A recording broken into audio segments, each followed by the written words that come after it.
श्री गणेशाय नमः। सरस्वत्यै नमः। जीवन एक यात्रा। इस समय मुझे किसी संत की ये पंक्तियां याद आ रही है। उठ जाग मुसाफिर भोर भई, अब रैन कहाँ जो सोवत है। जो सोवत है सो खोवत है, जो जागत है सो पावत है। हम सब मुसाफिर हैं, जीवन यात्री है, सोए हुए हैं और हम अच्छी तरह से ये भी नहीं जानते कि हम किधर जा रहे हैं। हमारा पथ क्या है, हमारा साधन वाहन संबल क्या है तथा गंतव्य क्या है। नहीं हम पथ की बाधाओं को जानते हैं, नहीं प्रेरणा के स्वरों को। हमें कुछ ऐसा प्रतीत होता है कि हम निरुद्देश्य ही विचर रहे हैं।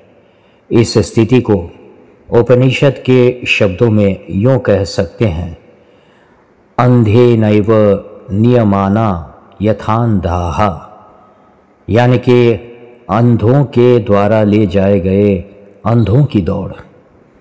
इस भाग दौड़ में हम कुछ काल रुक कर पूज्य महाराज श्री अखंडानंद सरस्वती से पथ प्रदर्शन की अभिलाषा करते हैं, जिससे हम अपने को, अपने लक्ष्य को तथा अपनी जीवन यात्रा को जानकर जीवन सफल करें।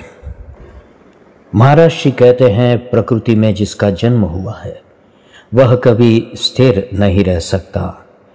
वह यात्रा करेगा और अंत में जहाँ उसका उत्स है, उद्गम है, उसका मूल है, उसी से मिलकर के वह स्थिर हो सकता है। तो प्रश्न यह है कि यात्रा के क्रम में पहले जागना और उठना पड़ता है, फिर चलना पड़ता है। शास्त्रों और ऋषियों की वाणी ने दोहराया है कि उत्तिष्ठ जागृत प्राप्य वरान निबोधतः चरैवैति चरैवैति। हम यंत्रवत कोल्हू के बैल की तरह चल तो रहे हैं, लेकिन कहाँ जा रहे हैं?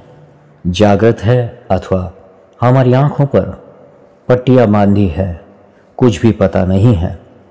महाराज श्री कृपया हमें हमारे लिए जागने, उठने और चलते रहने के तात्पर्य को स्पष्ट करें। महाराज श्री कहते हैं, जीवन एक यात्रा है, माने जीवन आगे बढ़ने का एक क्रम है। यात्रा का अर्थ है क्रम क्रम से आगे बढ़ते चलना। महाराज श्री एक घटना बताते हैं कि 37-38 वर्ष पहले की बात है। मैं दिल्ली से श्री हरि बाबा जी महाराज के बांध पर जा रहा था और मुझे ट्रेन में बैठने के लिए श्री विपिन चंद्र मिश्र, जो अब स्वामी जी है, आए थे। स्टेशन पर आकर पहले उन्होंने मेरी टिकट खरीदी और फिर वज़न करवाने वाली मशीन पर मेरा वज़न कराया। टिकट पर जो वज़न का मशीन का टिकट निकलता है वज़न का, उसमें लिखा था हिचको मत। टिकट लेकर हम प्लेटफॉर्म चले गए। देखा गाड़ी लगी है, सोचा बैठ जाएं। सेकंड क्लास की टिकट थी, पर पूरी ट्रेन में कहीं कोई सेकंड क्लास का डिब्बा नहीं नज़र आता था। अब क्या करें, हिचको मत मात्र याद करके हम फर्स्ट क्लास के डिब्बे में ही बैठ गए। मेरे साथ छोटे जी महाराज भी थे, ब्रह्मचारी। कुछ देर बाद टीटी आया, उसने हमारी टिकट देखी, कहा आप लोग सेकंड क्लास में बैठिए। मैंने झट से कहा तुम बैठा दो। उसको तो पता नहीं था। वह बेचारा जाकर पूरी ट्रेन देख कर आया, कोई सेकंड क्लास का डिब्बा नहीं मिला।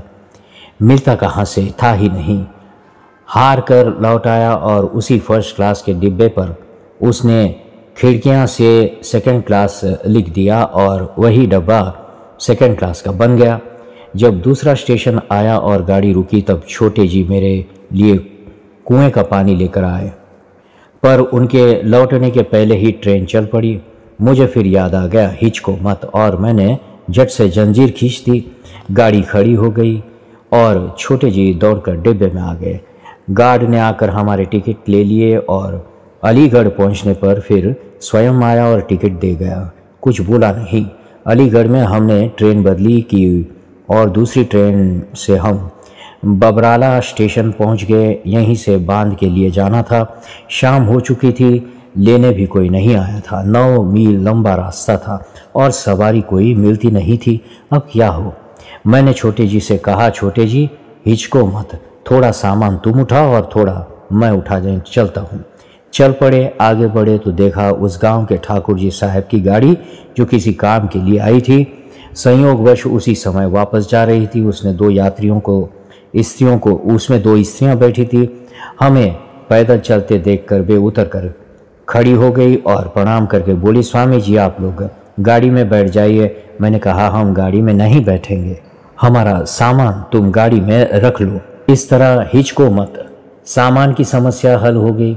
कुछ और आगे बढ़े तो देखा पीछे से एक बैलगाड़ी वाला अहीर तेजी से अपना रथ दौड़ाता बिरहा गाता आ रहा था। बैलगाड़ी वाला अहीर तेजी से अपना रथ दौड़ाता बिरहा गाता आ रहा था। हिचको मत मंत्र याद करके मैंने उससे पूछा लिया, क्यों भाई, हमें ले चलोगे? उसने बोला, हाँ जी महाराज, बैठ जाइए, हम तो जा ही रहे हैं।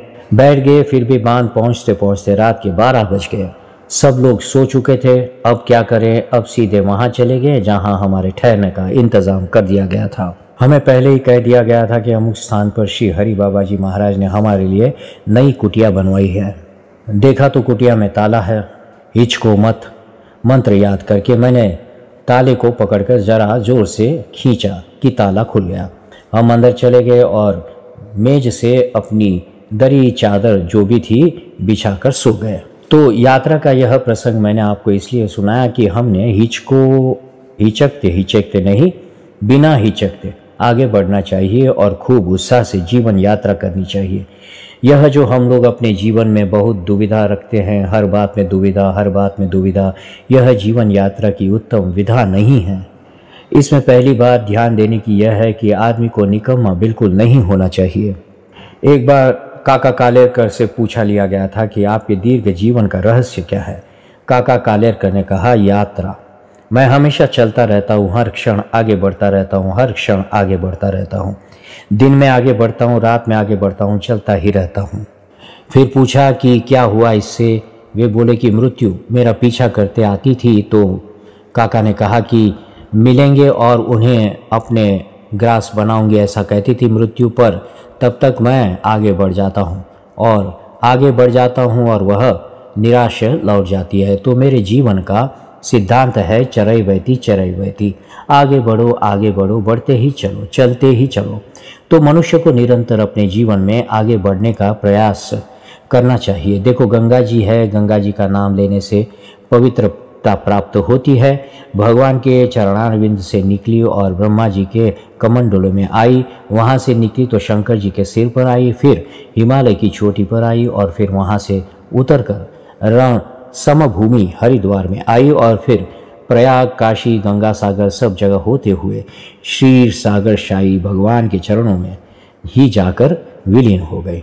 लेकिन वहाँ जाकर भी ये विश्राम नहीं करती है, वहाँ से फिर निकलती है और फिर यात्रा करती है। इस तरह हम देखते हैं कि सत्पुरुषों के जीवन में कहीं रुकावट नहीं होती। ऋग्वेद में एक मंत्र है, इसका अर्थ है कि हम कल्याणकारी मार्ग पर चले और सकुशल समंगल चले, अर्थात हम कल्याणकारी मार्ग पर कुशल मंगल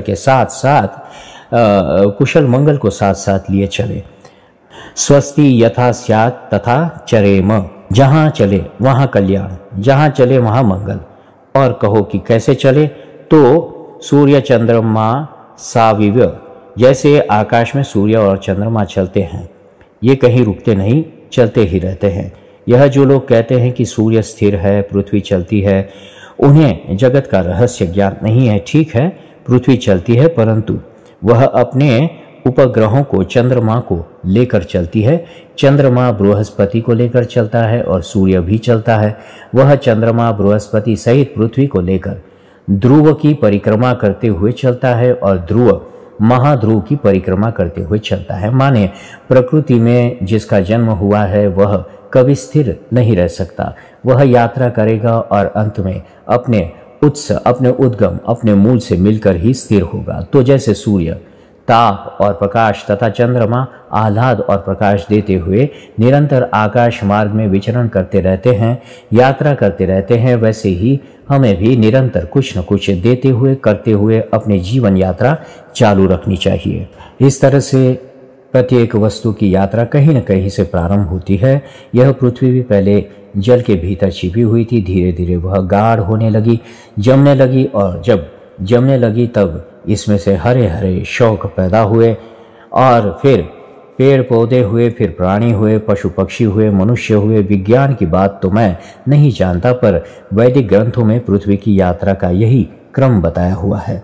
पहले उसको पथि पृथु भी कहते थे, पृथ्वी भी कहते थे। इसका बड़ा भारी इतिहास वेदों में, ब्राह्मणों में व आरण्यकों में प्राप्त होता है। पत्थर भी जब पैदा होते हैं तब नरम होते हैं और छोटे होते हैं। जैसे आलू खेत में पहले मटर के दाने के बराबर होते हैं और बाद में बढ़कर अमरूद के बराबर हो जाते हैं, बल्कि उससे भी बड़ा हो जाता है, वैसे ही पत्थर भी धीरे धीरे बड़ा और कठोर होता जाता है और फिर बड़ी चट्टान के रूप में बदल जाता है। तो इसके बाद आगे हम आपको बताएंगे कि जीवन यात्रा में 4 बहुत महत्वपूर्ण जानता, ददाता, अघ्नता, संग में मही। हम लोगों को जानते हुए चलें, कुछ न कुछ देते हुए चले, किसी को हानि न पहुंचाते हुए चले और सबसे मिलते हुए चले। और क्योंकि हम चेतन हैं और हमारा स्वभाव है जानना, जानना हमारा स्वभाव है, हमारा स्वरूप है जानना, हमारा गुण है जानना, हमारा धर्म है जानना। हम बेवकूफ़ी को अपने अंदर स्थान न दें, हमेशा सजग रहकर, सचेत रहकर चले। हम यात्रा में अपने स्वरूप का ध्यान बहुत ही अद्भुत है हमारे। आप देखें, हमारे जीवन के मूल उपादान है सत चित आनंद, सच्चिदानंद। उपादान माने मैटर, वह मसाला जिसमें हमारा जीवन बनता है। यद उपादाय कार्यम प्रवर्तते तद उपादानम। जिसको लेकर कार्य जीवित रहता है और अपना काम करता है उसको कहते हैं उपादान। तो सत हम है, यह हमारे जीवन का पहला उपादान। चित्त हम जानते हैं, यह हमारे जीवन का दूसरा उपादान। और आनंद, हम सुखी रहते हैं, यह हमारे जीवन का तीसरा उपादान है। और क्योंकि ये हमारे जीवन के मूल उपादान है, ये हमारे जीवन यात्रा में होने चाहिए। सत्य हम है तो हम न मौत से डरे और न दूसरों को मौत से डराएं। माने हम किसी को त्रास न दें, किसी को ह्रास की ओर न ले जावे, किसी को हानि न पहुंचाए।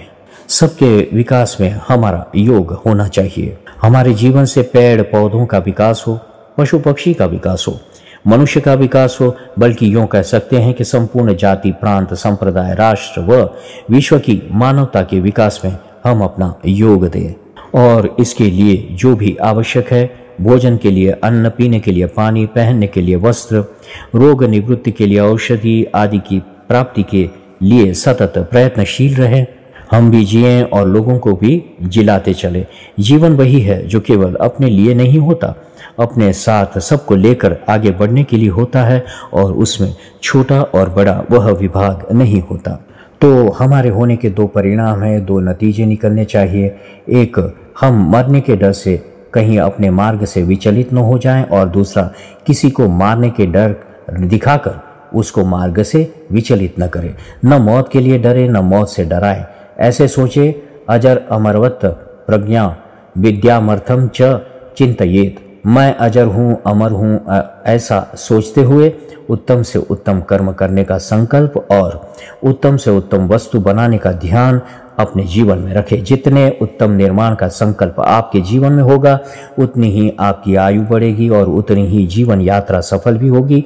इस तरह हमारे आत्मा के सत्स्वरूप होने के 4 धर्म हुए। स्वयं मरने से न डरे, दूसरों को मरने से डराए नहीं, स्वयं जिए और दूसरों को जीने में सहयोग दे। जय सिया राम, जय श्री कृष्ण।